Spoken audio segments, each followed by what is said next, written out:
Miss হবে না আপনার পছন্দের টিভি শো দেখুন জি5 অ্যাপে একদম ফ্রি।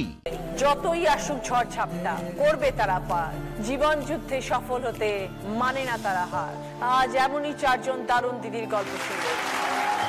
ছোটবেলা থেকে আমার ভীষণ ইচ্ছে ছিল অ্যাক্টিং করার, মানে হ্যাঁ আমি নিজেকে ভাবতাম আমি অ্যাক্ট্রেসই হব, but at the same time I was good at academics. এবার ব্যাপারটা হচ্ছে আমার একটা জিনিস ডিটারমাইন্ড প্রথম থেকেই ছিল যে যদি পড়াশোনা করতে হয় definitely I am going to be a doctor, আর যদি পড়াশোনা না করি দেন আর কিছুই পড়বো না, 12 এর পর অ্যাক্টিংই করবো। After passing MD I did DNB in paediatrics and currently I am working as an assistant professor in Department of Pediatrics at a medical college in Huldia. খুব ভালো, ভেরি গুড। এবার তোমার একটা কাজ দেবো, সেটা তুমি অনেক মায়ের ইচ্ছা পূরণ করবে। আজকালকার বাচ্চাদের আরেকটা সমস্যা হচ্ছে মোবাইল ফোন। ছোট ছোট বাচ্চাদেরকে খাওয়ানোর জন্য মোবাইল দিয়ে বসিয়ে দেওয়া হয়। First of all, below 2 years screen time is not recommended. মানে not even 10 minutes 15 minutes, below 2 years you cannot have screen time, and above 2 years the recommendation is 2 hours per day maximum. That is a maximum limit, 2 hours per day, একদম নয়। তো এটা যেটা করছে মা বাবারা, যে জোর করে কার্টুন দেখিয়ে দেখিয়ে খাওয়ানো, এটা আমি সবসময় বলি যেটা একদম করবেন না, বাচ্চারা ট্যান্ট্রামস থ্রো করতে থাকে। আর যে মজার ঘটনাটা বলছি, ম্যাডাম আমার বাচ্চাটা কিছুতেই খায় না, 3 ঘন্টা ধরে ওর পেছনে প্লেট নিয়ে ঘুরে বেড়াই, খাবে না। পাশের বাড়ির বাচ্চাটা আমার বাচ্চা থেকে 1 বছরের ছোট, তাও মনে হয় কি নাদুস নুদুস, আমার বাচ্চার থেকে বড় লাগে দেখতে। তো এইটা আমার message to all the parents কি এটা প্লিজ করবে না, don't compare your child with some other child. আর একটা জিনিস আমি বলবো, বাচ্চাদের ওয়েট স্পেসিফিক এজ হয়। আপনারা সবাই চান যে 2 বছরে আমার বাচ্চাটা 16-17 কেজি হয়ে যাক, মোটা সোটা হয়ে যাক, ফুলে যাক, দ্যাট ইজ নট ডিজায়ারেবল। বাচ্চা যদি প্লেফুল থাকে, বাচ্চাকে নিয়ে টেনশন করার কোনো দরকার নেই, কার্টুন দেখানোর কোনো দরকার নেই। বাচ্চাটার খিদে পেলে ডেফিনেটলি খাবে বাচ্চা। প্রথম দিকে তো ব্রেস্ট ফিডিং এর উপরে থাকে, but up to 6 month 2 to 5 কি কি খাওয়া উচিত বাচ্চাদের? বেসিক্যালি একটা হেলদি ডায়েট মেনটেন করা উচিত, যেটার মধ্যে সবকিছুই থাকবে। জাঙ্ক ফুড একদম খাওয়াবেন না। 6 মাসের পরে বাচ্চা সবকিছুই খেতে পারে। শোনাই, ফুড ব্লগার তুমি, হ্যাঁ। কিভাবে শুরু হলো এই কাজ?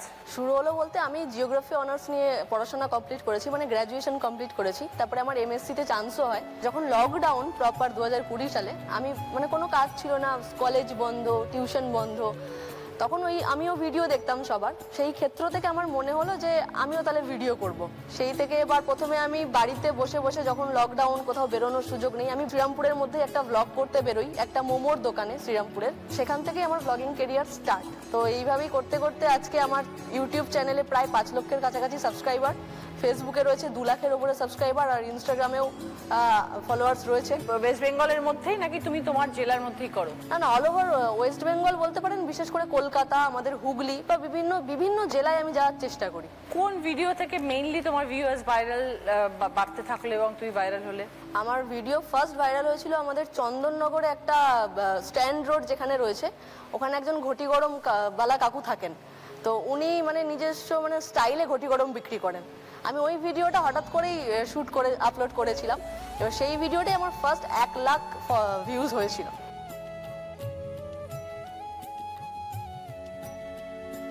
মানুষটা স্ট্রাগল করছে, প্লাস কাজটা তো তোমরা দেখেইছো, দেখলে ভিডিওতে।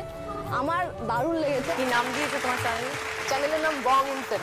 বং ইনসেন, ওকে ওকে। তো তোমার স্টাইলটা কিরকম বলার? আমি তো কখনো দেখিনি। যখন তুমি কথা বলো কিভাবে বলো? আচ্ছা, আমি তো প্রথমে সেই জায়গার ডেসক্রিপশন দিয়ে শুরু করি, কোথায় এসেছি না এসেছি। হ্যাঁ হ্যাঁ। তারপরে আমার যে ট্যাগ লাইনটা থাকে সেটা হচ্ছে সমস্ত কিছুই দেখবো, কিন্তু তার আগে যারা যারা আমাকে চেনো না তাদের জন্য বলে দিই, আমি শোনাই, তোমরা দেখছো Bong insane, welcome to my channel, খাও বস, খেয়ে বাঁচো। ব্লগ করছো, তো ব্লগ করতে গিয়ে কোনো অভিজ্ঞতা? সব থেকে ভালো অভিজ্ঞতা যেটা, মানে যাদের কাছে আমি ব্লগ করতে যাই, সব সময় আমি তাদের কাছ থেকে পজিটিভিটি জিনিসটাই পেয়েছি। একটা জায়গায় ভিডিও করতে গেছি, সেই জায়গায় প্রথমে তারা ছাতা খুলে একটা টেবিলের মধ্যে সেট আপ করে সামান্য কিছু জিনিস দিয়ে স্টার্ট করেছিল। আমি ভিডিও করে আপলোড করার পরে 2 দিন পরে আমি যখন সেখানে দেখতে গেছি যে জায়গাটা কেমন আছে, আমি সেই দোকানদারটাকেই দেখতে পাচ্ছি না, সেখানে এত ভিড় হয়ে গেছে। আর উনি আমাকে দেখে যে রিয়াকশনটা দেন না, ওটাতেই আমার মন ভরে যায়। তো এটাই আমার খুব পাওনার একটা বিষয়। দেওয়ান ঘাট বলে জায়গা রয়েছে, যেই ঘাটের একদম সামনে এই কাকিমা এগরোল ভাজেন, তাই তো? একদম। আর এই হচ্ছে 25 টাকা পিস এগরোল, মানে বুঝতে পারছো কতটা বড় সাইজ। রিঞ্চা ছোটবেলা থেকে আঁকার প্রতি ঝোঁক। হ্যাঁ, মানে লেখাপড়া শেখার আগে বোধহয় এবিসিডি লিখতে শিখিনি, তার আগে আঁকার স্কুলে নিয়ে গিয়ে ভর্তি করে দেওয়া হয়। ওকে। আস্তে আস্তে বড় হতে হতে ছবির সঙ্গে বিভিন্নভাবে যুক্তই ছিলাম। তো আঁকতে আঁকতে আঁকতে আঁকতে যখন মাধ্যমিক রবীন্দ্রভারতী 5th ইয়ারের পরীক্ষা ছিল, তো সেই পরীক্ষাটা দেওয়ার জন্য বাড়ি থেকে তখন মাধ্যমিক পরীক্ষার জাস্ট 10 দিন বাকি, যেতে দেবে না। তো আমি স্যারের সাথেই চলে গেছিলাম, বাড়ির লোক তো যায়নি। পরীক্ষাটা দিয়ে আসি এবং সেখানে আমি সেকেন্ড ওই সিলভার মেডেল পেয়েছিলাম। সেখান থেকে আমি সেই দিন থেকেই ভেবেছিলাম যে না, আজ যেটা করলাম কেউ আমাকে সাপোর্ট তখন সেই সময়টা করেনি।